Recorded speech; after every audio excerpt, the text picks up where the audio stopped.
Review sách Việt Nam xin chào các bạn. Hôm nay, chúng tôi sẽ giới thiệu với các bạn cuốn sách tựa đề Cách nền kinh tế vận hành, tên tiếng Anh How the Economy Works của tác giả Roger E.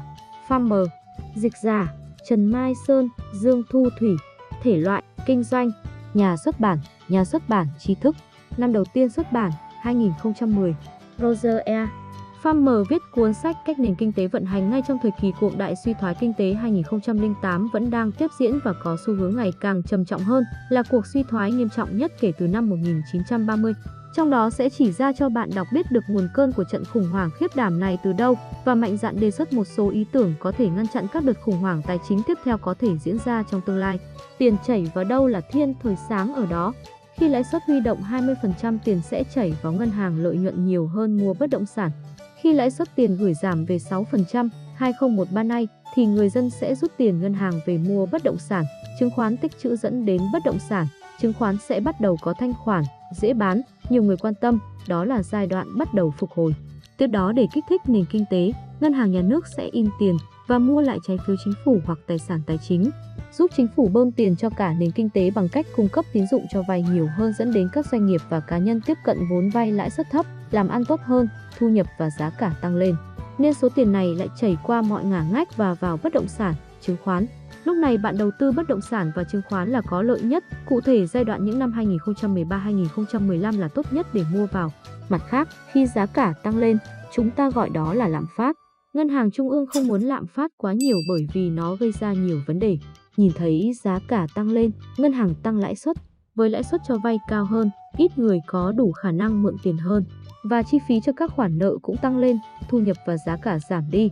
Cùng với đó lãi suất huy động cũng tăng lên, tiếp theo lượng tiền sẽ chảy vào ngân hàng vì lúc này lãi suất huy động hấp dẫn và bắt đầu cho một chu kỳ mới. Thời điểm tháng 10 năm 2018 đã có những tín hiệu tăng lãi suất của các ngân hàng lớn trong nước và Fed, Cục Dự trữ Liên bang Mỹ, và nếu tiếp tục tăng trong tương lai khi zoom tín dụng đã thu hẹp dần. Liệu rằng đây còn là điểm thích hợp để đầu tư bất động sản, chứng khoán hay nhà đầu tư nên xem xét các tài sản tích trữ khác như vàng chẳng hạn? Hiểu được cách nền kinh tế vận hành như thế nào, giống như Khổng Minh ngồi trên núi phẩy quạt lông, nhìn toàn cục chiến trận thấy gió thổi hướng nào, thế trận ra sao rồi điều binh khiển tướng. Kinh tế học có vai trò quan trọng không thua kém gì so với hiểu biết về cách kinh doanh, toán học hay vật lý.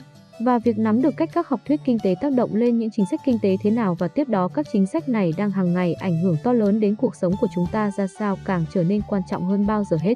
Chúng tôi hy vọng cuốn sách Cách nền kinh tế vận hành này có thể đóng góp một phần vào công cuộc lớn lao đó vào việc nâng cao tri thức cho cả xã hội. Chí có cao thì nhân mới hòa.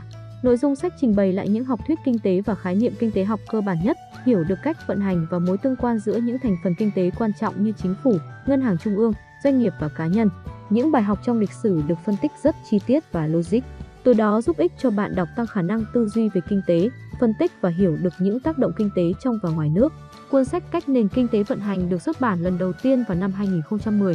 Thời điểm này cũng là lúc thế giới đang phải vật lộn với cuộc suy thoái tồi tệ nhất kể từ những năm 1930. Đã nhiều năm trôi qua kể từ thời điểm Cục Nghiên cứu Kinh tế Quốc gia Hoa Kỳ (NBER) tuyên bố cuộc khủng hoảng kinh tế lần này đã chấm dứt. Nhưng vào tháng 6 năm 2009, chính phủ Hoa Kỳ vẫn còn rất nhiều việc phải làm để có thể phục hồi số việc làm cho người lao động về mức trước khủng hoảng. Cuốn sách này nhằm giúp các bạn hiểu rõ hơn tại sao những điều tồi tệ này lại xảy ra và đưa ra một số ý tưởng nhằm ngăn chặn các cuộc khủng hoảng tài chính tương tự có thể xảy ra trong tương lai. Qua đó sẽ đúc kết cho bạn những kiến thức kinh tế để tìm thấy cơ hội trước và sau những đợt khủng hoảng kinh tế. Cách nền kinh tế vận hành cực kỳ giá trị và hữu ích dành cho bất cứ ai dụng tâm nghiên cứu về kinh tế học, kinh doanh và những vấn đề liên quan đến khủng hoảng tài chính cũng như học được cách đối phó được hướng dẫn trong sách. Và biết đâu đấy một ngày không xa khi cuộc khủng hoảng tài chính diễn ra ở thì tương lai, bằng những kiến thức trong sách này bạn có thể bảo vệ tốt tài sản của mình hoặc chớp thời cơ vươn lên hàng tỷ phú. Nguồn tham khảo từ vietrar.net và Internet. Các bạn đang nghe kênh Review Sách Việt Nam.